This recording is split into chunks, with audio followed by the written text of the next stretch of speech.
Assalamualaikum warahmatullahi wabarakatuh. Innal hamdalillah nahmaduhu wa nasta'inuhu wa nastaghfiruh wa na'udzu billahi min syururi anfusina wa min sayyiati a'malina. Man yahdihillahu fala mudilla lahu wa man yudlil fala hadiya lahu. Asyhadu an la ilaha illallah wahdahu la syarika lahu wa asyhadu anna Muhammadan abduhu wa rasuluh. Ya ayyuhalladzina amanu taqullaha haqqa tuqatih wa la tamutunna illa wa antum muslimun. Ma'asyiral muslimin, muslimat, ibu-ibu, bapak-bapak, dan para hadirin yang berbahagia. Alhamdulillah, segala puja dan puji hanya milik Allah, yang mana pada kesempatan hari ini Allah memberikan kesempatan kepada kita untuk bersama-sama hadir dalam majelis ilmu ini. Meskipun tadi cuaca gerimis atau mungkin hujan tidak menghalangi langkah-langkah kita untuk tribun di rumah Allah ketika yang lain sedang tribun di stadion. Masya Allah. Jadi berangkat ke sini ibu macet, merayap, semangat untuk menghadiri majelis majelis bola.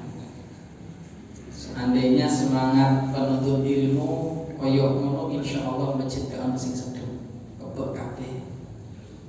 Tapi alhamdulillah Allah Subhanahu wa taala memilih kita, dan mudah-mudahan apa yang disampaikan oleh Mu'ad menjadi dorongan dan motivasi bagi kita. Karena Mu'ad bin Jabal pernah mengatakan, ta'allamul ilma fa inna ta'allumahu laka hasanah. Pelajarilah ilmu, tuntutlah ilmu, karena mempelajarinya adalah suatu kebaikan. Wa talabahu ibadah, mencari ilmu adalah ibadah. Seharusnya ini yang menjadikan kita bersemangat. Jadi menuntut ilmu, mencari ilmu itu sendiri adalah ibadah. Dan ibadah yang sangat mudah. Wa mudzakaratahu tasbih, saling mengingatkan akan ilmu adalah bentuk tasbih. Wal bahtsu anhu jihad, dan membahas suatu ilmu adalah jihad di jalan Allah Subhanahu wa ta'ala. Maka inilah tidak heran bila dahulu para sahabat, para tabi'in, para tabi'ut tabi'in, para ulama-ulama terdahulu, baik mutaqaddimin atau mutaakhirin, semuanya bersemangat dalam mencari ilmu. Mungkin ya zaman ini karena mungkin kemudahan dalam segala hal untuk datang ke majelis ilmu saat ini sudah mulai menurun, karena semua bisa digantikan dengan duduk di rumah. Pandemi ini koyo wis mari, koyo ilmu kasare wis balik rame, tapi majelis ilmu rum balik-balik koyo sadurunge. Mari kita muhasabah bersama-sama, introspeksi diri. Mari kita ajak ya teman-teman kita, saudara-saudara kita untuk kembali mendatangi rumah-rumah Allah untuk bersama-sama mempelajari agama Allah Subhanahu wa ta'ala. Ma'asyiral muslimin yang berbahagia, insyaallah pada kesempatan hari ini kita akan melanjutkan pembahasan kita kita masuk bab baru tentang adab jual beli. Ma'asyiral muslimin yang berbahagia, kita sadari atau tidak, kita ini makhluk sosial, tidak akan lepas dari yang namanya kalau nggak tuku yuatul. Wis nggak mungkin tidak. Dan kami yakin bahwasanya hal ini bahkan setiap hari, satu hari itu bisa berkali-kali. Dan agama kita adalah agama yang sempurna. Bukan hanya masalah ibadah, tapi bahkan urusan muamalah semua telah dijelaskan dengan gamblangnya. Makanya segala permasalahan jual beli saat ini jangan ditanya namanya, tapi pahami bagaimana prakteknya. Apapun itu transaksinya, pahami dulu bagaimana prakteknya. Maka kita akan bisa mendefinisikan, menghukuminya. Karena sejatinya sekali lagi agama ini telah sempurna. Dan jual beli itu sendiri adalah sesuatu yang memang jelas nasnya, ayatnya adalah sesuatu yang dihalalkan. Sebagaimana Allah tegaskan, wa ahallallahu al-bai', dan Allah itu menghalalkan jual beli. Wa harrama riba, dan Allah haramkan riba.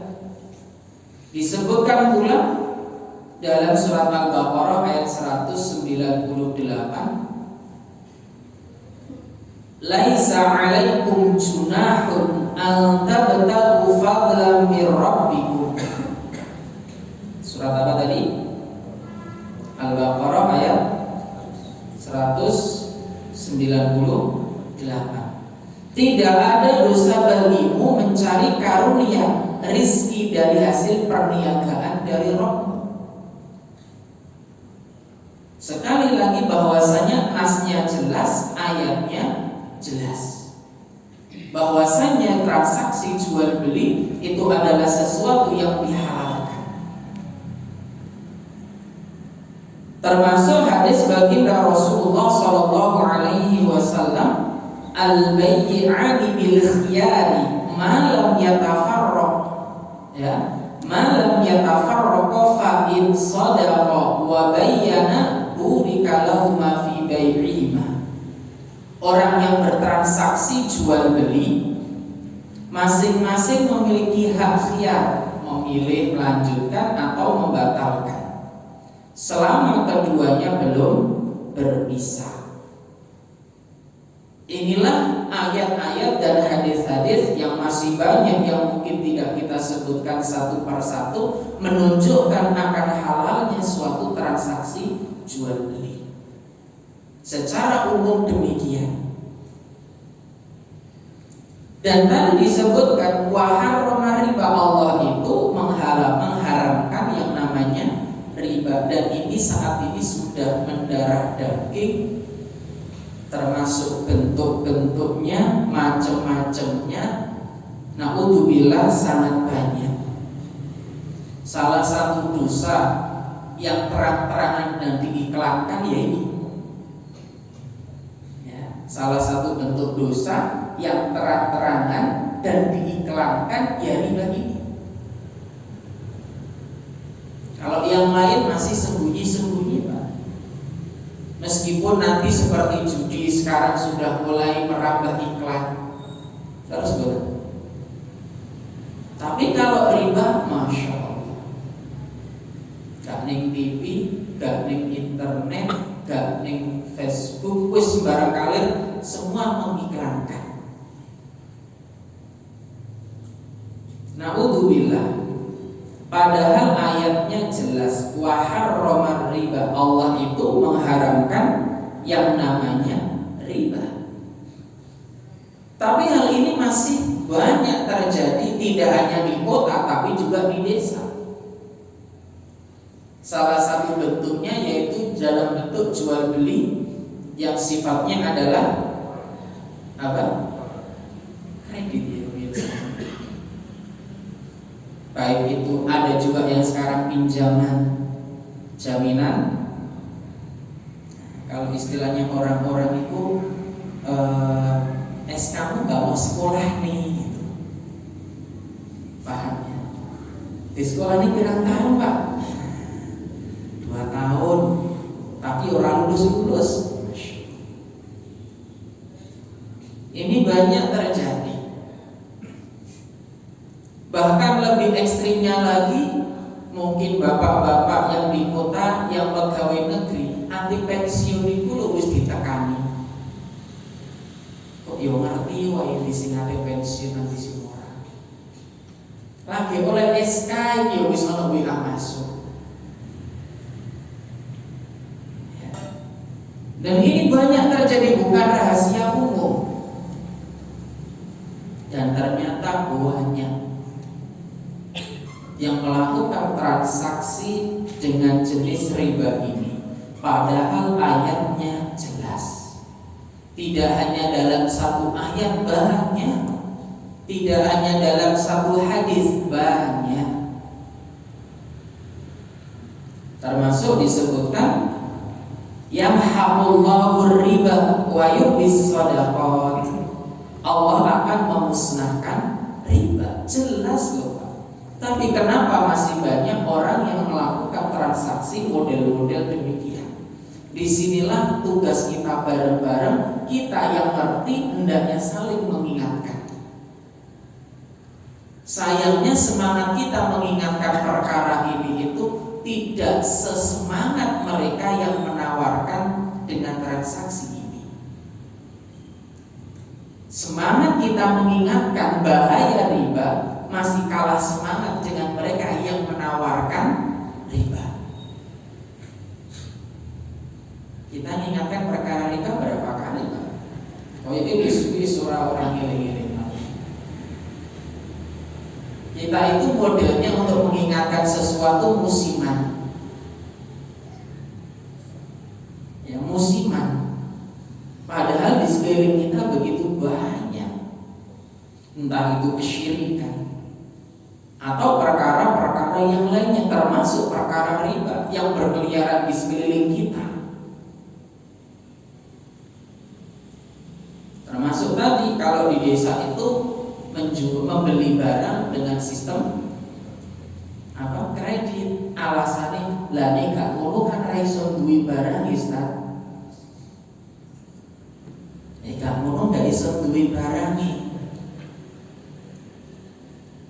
Dan ini terus digaungkan nih, jenengan saiki gak tuku barang iki yo mesti enek lho Ben.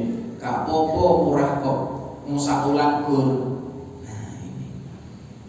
1 bulan cuma sekian. Enteng kok Pak. Bungane ku gak oke pidi meh. Maka sekali lagi ayo kita bersama-sama saling mengingatkan perkara ini. Sekali lagi ayatnya banyak. Disebutkan pula dalam surat Ali Imran, nanti silakan dicek ayat 130. Ya ayyuhalladzina amanu la ta'kulur riba. Wahai orang-orang yang beriman, jangan kamu memakan riba, jangan. Dan di sekeliling kita ini banyak umat Islam yang masih, subhanallah, banyak yang melakukan dengan model-model demikian, apapun bentuknya. Banyak. Kok di desa maupun di kota saja juga masih banyak. Maka disinilah kita gak bosan-bosan untuk mengingatkan. Semangat dalam mengingatkan perkara kesyirikan, semangat kita dalam mengingatkan perkara bid'ah, semangat kita dalam mengingatkan umat ini dalam perkara riba dan lain sebagainya, seharusnya lebih semangat dari mereka ya, yang menyampaikan perkara-perkara kesyirikan, kebid'ahan dan perkara riba. Tapi semangatnya awak dhewe iki kurang. Ya, semangat kita itu kurang. Bahkan berdakwah. Karena dakwah itu tidak hanya di mimbar seperti ini, kadang itu kalah semangat dengan mereka yang menyebarkan agama selain Islam. Ya, mereka berjalan, ya, door to door, pintu ke pintu. Mereka lakukan ini demi menyebarkan agama mereka. Lah kita seharusnya juga demikian bersemangat dalam menyebarkan agama Islam, termasuk memperingatkan umat ini dari sesuatu yang jelas-jelas haramnya, termasuk yang saat ini juga menggeliat perkara riba. Meskipun di sana banyak teman-teman yang buat komunitas A, komunitas B, komunitas C, seharusnya juga lebih bersemangat dalam menyampaikan, mengingatkan umat ini. Ikhwani fiddin rahimani wa rahimakumullah. Kemudian hal yang paling penting adalah ingatkan keluarga kita terlebih dahulu. Jangan-jangan keluarga kita ada yang masih melakukan transaksi dengan sistem riba. Na'udzubillah. Karena kita tahu riba ini termasuk dosa besar. Kenapa kita tahu kalau riba itu dosa besar? Karena dosa ini diancam dengan laknat. Dan pernah kita sampaikan kaidahnya, setiap dosa yang mendapat ancaman dengan laknat, maka ini termasuk dosa besar. Sebagaimana hadis Rasulullah SAW an Jabir, dari Jabir, semoga Allah meridhoinya, la'ana Rasulullah SAW, Rasul itu melaknat akilur riba, orang yang memakan riba, wa mukilahu, nasabahnya, wa katibahu, yang nulis, wa syahidaihi, yang saksi, wa qalahu sawa, dan mereka semua statusnya sama. Rawahu Muslim. Maka sekali lagi, ma'asyiral muslimin, dalam urusan jual beli, dalam urusan perkara-perkara demikian, kita hendaknya mulai mempelajari, ya, mulai memahami agar jangan sampai kita terjerumus dalam perkara yang diharamkan. Karena setiap hari kita bermuamalah, berjual beli. Kalau nggak tuku, yo hatur. Setiap hari kita melakukan ini. Maka disebutkan, ya, mari kita berilmu dalam masalah ini. Kita itu setiap hari jual beli, kalau nggak paham ilmunya, na'udzubillah, yang ada adalah kerusakan sudah. Kalau kita nggak paham ilmu dalam masalah transaksi jual beli, yang ada adalah kerusakan, baik untuk diri kita atau orang sekeliling kita. Pasti itu, tidak mungkin tidak, pasti akan terjadi kerusakan. Makanya hendaknya kita berilmu. Dan prinsip inilah yang harus betul-betul dipahami oleh setiap muslim. Setiap melakukan suatu amalan, dasari dengan ilmu. Dasari dengan ilmu, dasari dengan ilmu, semuanya. Bukankah kita pernah mendengar hadis orang yang beribadah, orang yang melakukan suatu amal ibadah tanpa ilmu, amalannya bisa tertolak. Orang yang berjual beli tidak memiliki ilmu, bisa terjatuh dalam perkara riba. Maka sekali lagi, ilmu dahulukan. Lawak dewis terlanjur jual beli, tapi ilmu ini serodok kurang. Ingat, al-ilmu imamul amal. Ilmu itu pemimpinnya amal. Dulukan ilmu. Pahami mulai sekarang, khususnya para penjual.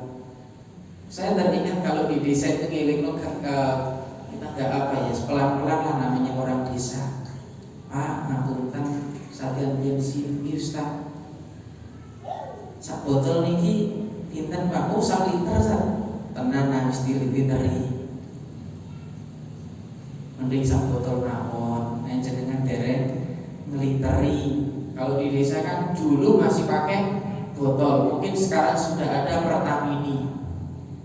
Ya, Pertamini ini mungkin sudah pakai alat itu ya. Kalau dulu kan masih berupa botol. Maka kita ingatkan pelan-pelan. Mending jenengan jualin per botol, 1 botol sekian ribu, daripada per liter jenengan nggak pakai literan. Jenengan pokok diwadahi ya wis. Ini nggak boleh. Ya.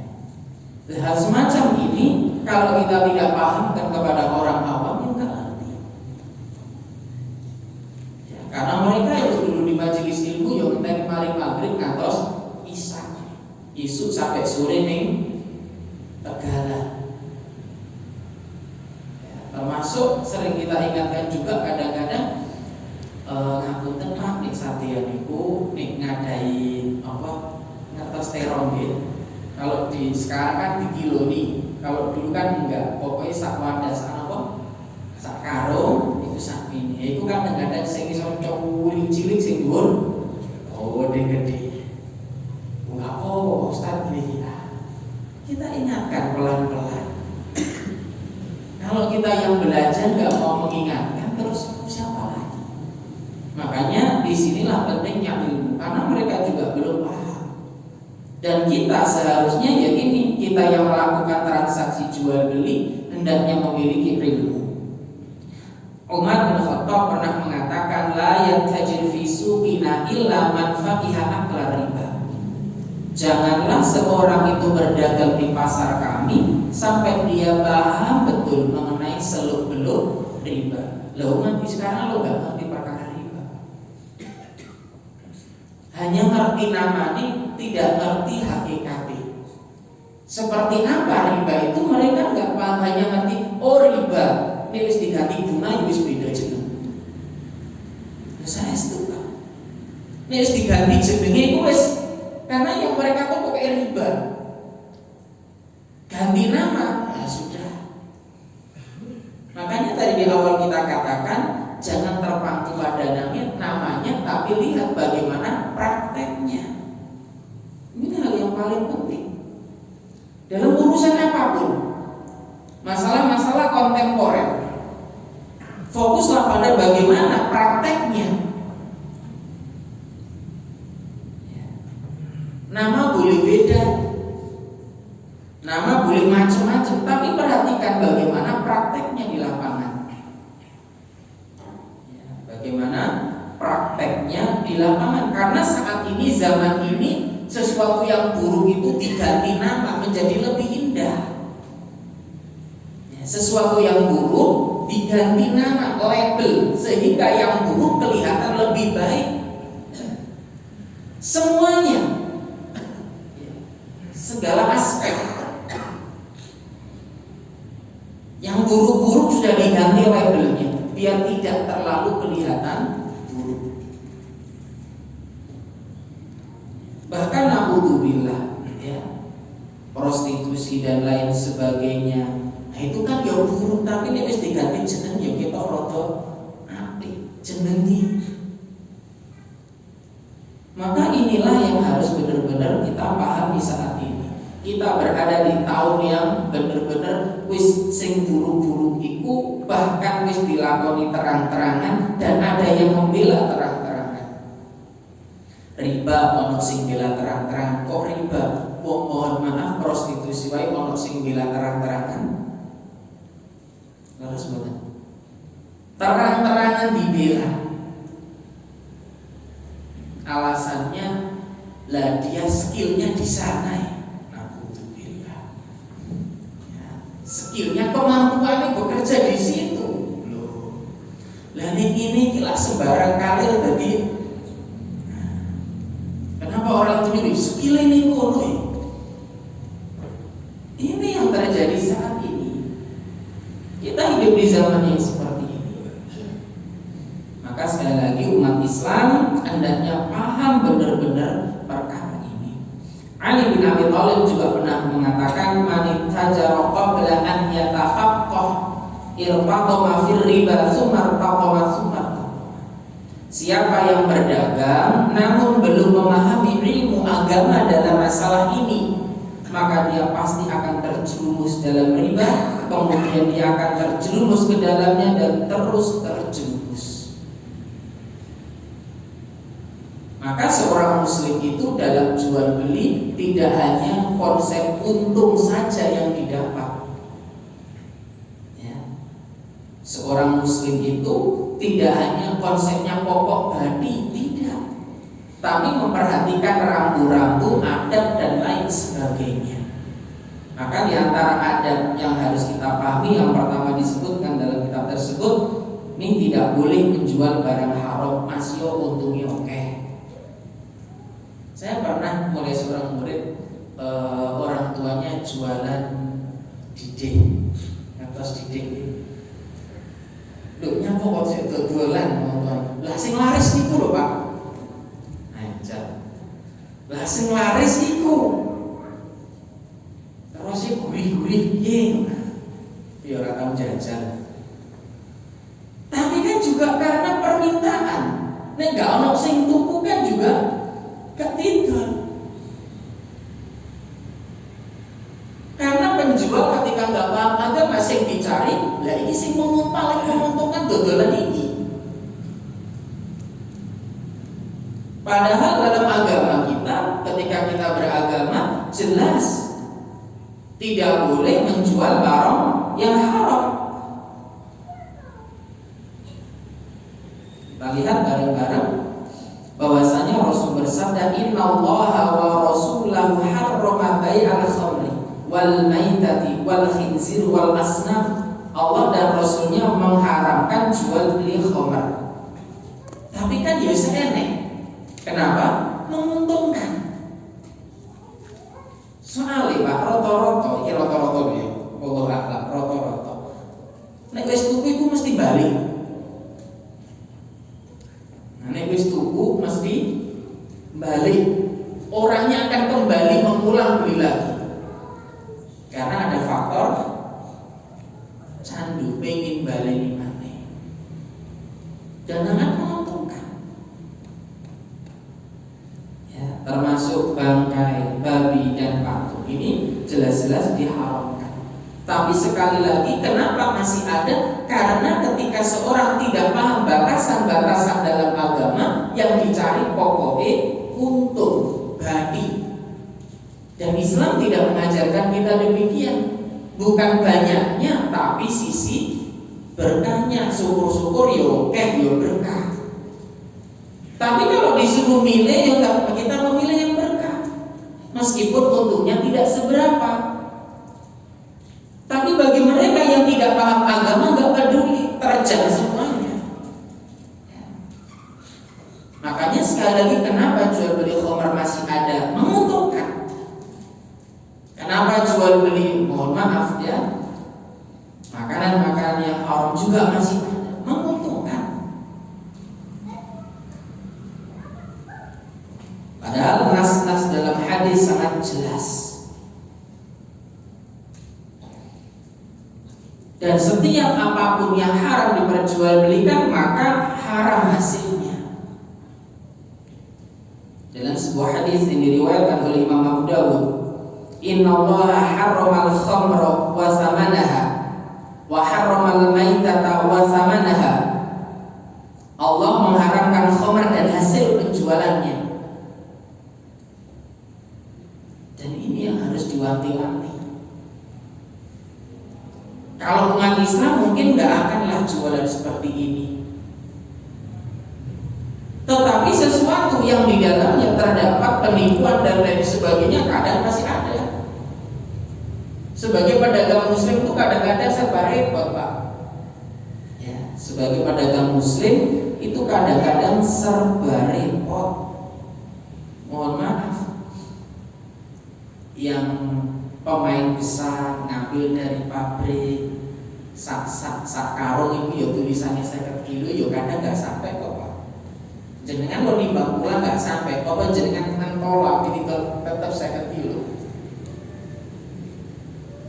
Benar, pemain besar ini pernah dapat hal semacam ini. Barang datang satu sak, tulisannya 50 kilo harganya sekian. Ada orang ngambil di kita, jenengan akan mengumpat satu sak apa 50 kilo. Sampaikan kepada beliau, Pak, kula nulis sak-sakan sak iki mbuh isine piro, kula angsale saking pabrik sak dene. Terus terang saja, enggak apa-apa. Daripada aku ditimbang ning omah jenengan dilabrak masakan. Karena biasanya demikian. Tapi kalau umat Islam nggak mungkin, meskipun juga ada, ya. Ma'asyiral muslimin yang dimuliakan oleh Allah Subhanahu wa Ta'ala. Jadi sekali lagi, setiap yang diharamkan oleh Allah maka hasilnya juga haram. Ini kaidahnya, ya. Dan dalam sebuah hadis Rasulullah pernah bersabda, "Innallaha 'azza wa jalla idza harrama syai'an harrama tsamanahu." Jika Allah telah mengharamkan sesuatu, maka Allah mengharamkan hasil penjualannya. Pahami ini. Ketika Allah mengharamkan sesuatu, maka hasilnya juga semua sembarang. Jadikan ini sebagai poin dan catatan penting untuk kita semuanya. Kaum muslimin yang dimuliakan oleh Allah. Jadi seorang yang beragama Islam, kita yang beragama Islam, jangan hanya terpaku pokok badi oke, tidak, tapi perhatikan benar-benar, ya, ini diperbolehkan apa tidak dan lain sebagainya. Karena nanti akan datang suatu masa, kata Nabi, orang sudah tidak peduli dari mana dia dapat hartanya, yang penting banyak, yang penting dia untung. Layatianna ala nasi zamanun, akan datang suatu zaman la yubalil mar'u bima akhadhal mal, di mana seseorang tidak peduli lagi dari mana dia mendapatkan harta.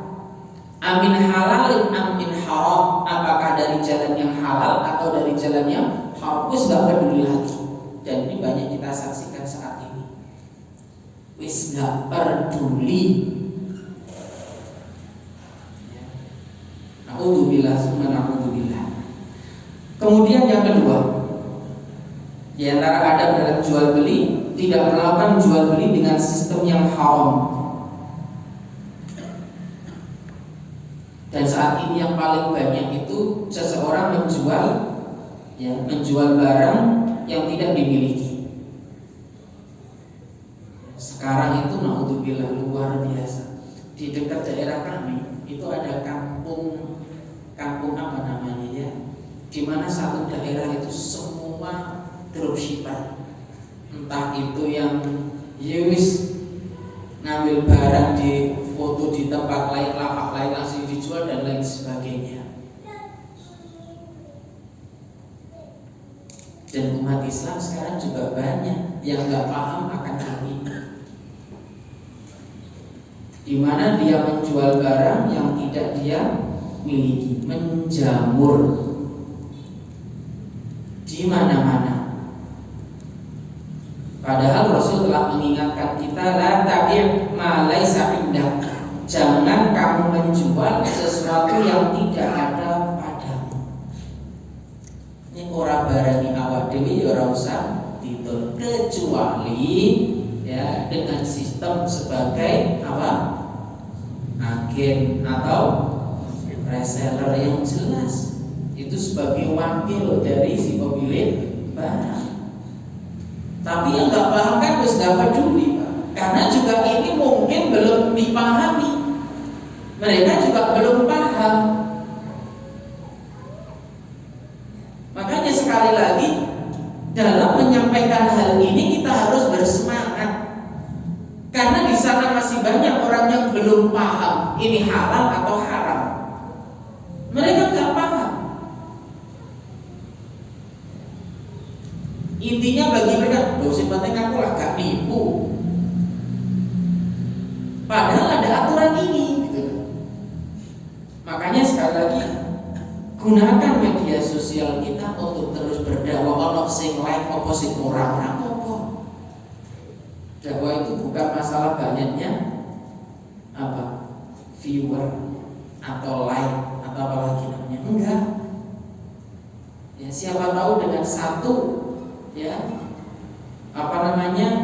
ayat hadis yang kita sampaikan ada orang yang mengambil faedah. La yahdiyallahu bika rajulan wahidan khairun laka min humrin na'am. Satu orang yang dapat hidayah karena WA kita, karena story kita, karena status kita, itu jauh lebih baik daripada seekor unta merah. Terus gunakan media sosial kita untuk berdakwah. Sekali lagi, banyak orang yang nggak paham. Masih banyak sekali sahabat wis. Termasuk sistem-sistem berharap yang lain seperti sistem rina, yaitu seseorang menjual barang kepada seseorang dengan pembayaran tempo, kemudian beli barang itu lagi dari pembeli tadi dengan harga yang lebih murah, atau jual beli dengan sistem najashi, di mana ada seseorang entah itu kong kali kong atau tidak, dia menawar dengan harga tinggi untuk menipu penjual atau pembeli yang lain. Seperti inilah yang banyak terjadi. Ngapunten seperti zaman Abdul Lima, zaman gelombang cintane isek gelombang wis pindah ning segara, wis sampai ngedol omah, ngedol mobil, akhirnya dan lain sebagainya. Sampai dengar cerita orang-orang itu, Ustaz sambiyen niku kita dolim, mobil tak doli. Wong sing sakmene wae regane larang. Siji ditawar sak larang wis tak tuku 20 juta. Tak tuku sakmene juta. Tujuannya apa? Menipu pembeli yang lain. Akhir lantek gitu. Nah, ini banyak terjadi di sekeliling kita. Ma'asyiral muslimin yang dimuliakan oleh Allah Subhanahu wa ta'ala. Dan Rasulullah bersabda, la tanajashu, jangan kalian melakukan jual beli najashi. Termasuk jual beli yang dilarang adalah melakukan akad jual beli di atas akad saudaranya. Ini juga nggak boleh. La yabi' ba'dukum 'ala bai' ba'din. Janganlah kalian berjualan di atas jualan yang lain. Ini juga harus kita, dan masih banyak sistem-sistem yang diharamkan yang masih banyak terjadi di sekeliling kita. Dan yang paling banyak tadi, entah itu jual beli dengan sistem rina, atau seseorang menjual barang yang tidak dia miliki, karena ini kan gak ono resiko nih, gak ono resiko nih. Alangkah baiknya solusinya adalah ketika kita mau ada barang orang jualan, kita pengen coba nembung aku asal dados reseller atau agen, lebih baik. Saya pernah ngobrol dengan seorang teman, beliau salah satu istilahnya programmer. Dia memiliki satu aplikasi. Ketika diklik dengan platform lain, lapak orang lain, maka semua dagangan orang ini akan langsung pindah ke lapaknya dia tanpa satu-satu, semuanya tinggal klik. Dan dulu sebelum dia paham, sebelum ngaji, dari hasil dia rehat jam istirahat duhur sampai jam 1, itu keuntungan 1 bulan bisa berjuta-juta hanya di waktu itu, dengan satu aplikasi yang dia miliki. Tapi akhirnya dia demi kok dodolan tutup barang, karena dia tinggal ngeklik barang sudah dimiliki dia. Ketika ada orang cukup dipesankan dia, sekali klik. Bayangkan ini dia memiliki 100 gitu, tinggal klik saja. Dia terus yang mencitrakan kepada kami, ini apa? Punya aplikasinya dia.